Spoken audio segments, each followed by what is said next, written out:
I think the first thing you'd notice with when you've never ridden it before and you first jump on it is the fact that it's a big bike that doesn't feel big, or it may appear to be big when it's static. That's the first thing. But the key about the whole concept of the bike is the fact of is the character of it, and the fact that you're instantly riding something that's got something quite special.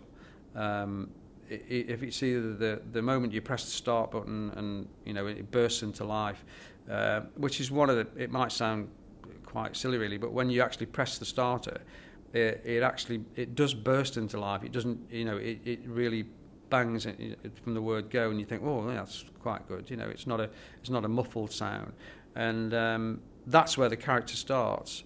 And it's one of the things I commented on to the R&D guys, is that don't change that character when you first start it. It's something special that's in it. And then as soon as you put it in gear and off you go, you just notice the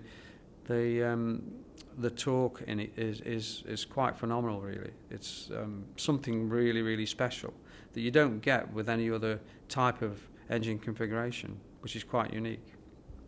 Typical V4 power characteristics means that you can just lump it into top gear and just ride it, and it'll deliver that from 2,000 RPM up, which a lot of inline fours won't do, because you need to be changing up and down through the gearbox and things like that. Where is with this bike, and it's quite unique in its respect that it just rolls on and it'll just roll through, and you actually forget what the input that you're putting into it appears to be minimal, but it's actually responding to what you're doing, and lets you enjoy what the riding, instead of concentrating all the time on what and keeping it online, and it does flow really, really well, which is quite unique really with the bike.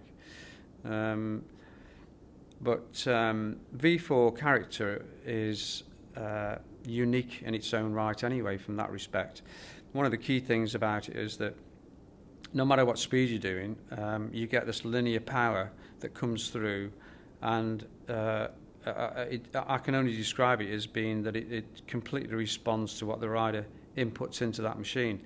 Every rider is different, and if we did some pillion testing when we were doing quite a lot of pillion testing actually, and if you ride behind different riders, the machine becomes completely different because that input is completely different rider to rider, and a lot of motorcycles won't let you do that. There are a certain category of a sports bike or a tourer, and they're quite categorised in the way they perform, whereas this bike seems to perform the way the rider wants it to, in whatever mood that rider's in, and that's quite unique really, and it's something that's quite special about the bike. We've definitely got the character back into motorcycling in general, which we've always had with V4. If you think of the RC30 was quite a character, and the RC45 was another character really. And if you look at the VFR's history in general, people rave over the VFR and have done for years and years and years. And really with this bike, what's going to happen is that we're going to take that VFR conception and just take it to a new era really. It's going to be a new concept which is going to take motorcycling forward, certainly for the next 10 years anyway. I can see it definitely.